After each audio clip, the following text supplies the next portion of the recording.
Case number 11, Belvedere, Warren County, New Jersey. Brilliant psychic detectives, TV drama. One of the very best psychic insights, because Nancy Weber actually showed why the initial police evidence was wrong. On the Biography channel, brilliant gifted psychic, Nancy Weber, proved that the police polygraph testing by police expert J. Lewis, in the murder case in Belvedere, Warren County, New Jersey was all wrong. Also, Nancy Weber, pictured, told the police they were wrong about the time of the death of the victim. Captain Detective David Heder of Warren County Prosecutor's Office stated, "Nancy was probably one of the driving forces which kept me going back to Reese. I was willing to give him up, but she was very insistent. Whether you want to call it a spiritual matter, or whatever it is the psychic sees, you got to be able to believe in it. There is science, it may be supernatural. I don't know how to explain what a psychic does, how they do it. All I know is, it works." Nancy Weber supplied critical physical evidence, information which helped the police solve the crime. The police formally acknowledged that her assistance was critical. Detective Tom Trainer and Captain David Heder stated in the program that they could not solve the murder of a 42-year-old Elizabeth Cornish, a nurse, who was brutally killed with a sharp instrument. The report stated that over 100 police were involved, but the case went cold. The closest the police came to solving the crime was to suspect the victim's boyfriend.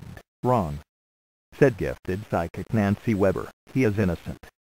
The actual suspect," she said, "has reddish-brown hair, is 5'10" tall, has a scar in the right side of his face, has a beard, his first name is John, and his surname was one syllable starting with R. Later confirmed to be Reese, he wore a Western-type buckle on his belt, and he resided in the flat above the murdered victim. The murder weapon, a hammer. The suspect threw it in the water nearby." All this physical evidence was subsequently found to be 100% correct. The police had initially brought John Reese to do a polygraph test which was administered by a police expert with 23 years experience. But the polygraph cleared the suspect. At this point the police wanted to concentrate on the victim's boyfriend, but the psychic said stay with Lieutenant John Reese. The breakthrough came after the autopsy report showed that John Reese's alibi did not cover the actual time of death. After heavy questioning, John Reese confessed, was charged, convicted, and is now serving a lifetime in jail. In this case, if it were not for the psychic, the crime would not have been solved. Both Captain Heder and Detective Tom Trainer stated words to that effect. "Very well done, gifted psychic, Nancy Weber." Skeptics are invited to dispute this case report, with all their usual crackpot alternatives and rhetorical demands. One pseudoskeptic just told me about a similar case report, that profit-making TV shows distort everything, and are simply entertainment, not proper evidence. He sneered, and then he said, he could supply any number of police that believe in dragons and goblins, plus they have no credibility whatsoever. I have never met even one. Have you? Dear reader. He said the usual skeptic BS, that there was no credible evidence of police using psychics, unless there was an official police case file, saying that, despite their belief in dragons, and he had never personally seen a police file on psychics, so therefore, psychics were all liars and frauds. Why would anyone type such vacant lunacy? Answer comes at the end here.